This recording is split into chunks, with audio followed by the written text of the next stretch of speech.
ногайлары деп айтаткан эдилер. Сонун ушунда мен оз халкымын тарыхын, onun тамырларын тергемеге сүйдүм. İşim yengil болмады.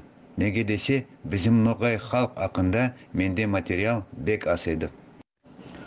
Ama мага үлкен ярдам Кырымда яшатаган агаларым, алимлер рахметли Айдын Хайрудинов, достым Рустем Хаджаметов, тарихчы Эмиль Ожа Сейдалиев, дамын Россияда яшатайган ногай алимлери Даниил Кыдырниязов, Рамиль Ишмухамедов, башкалары эттилер. Бу ишти мен 2 жылдын ишинде токтотпадым. Амма калай болса да, мага Кырымда бу китапны чыгармага жеңил болмады. Кырымдын өкмөт баспа амаллары мага буршап этип турдулар. Тек менин жолдашларымдын жардымыман, Аллага шүкүр, бу тарих очерки дүйнө көрдү. Bizim халкымыздын тарихмен кызыксынган адамдерге керек болар.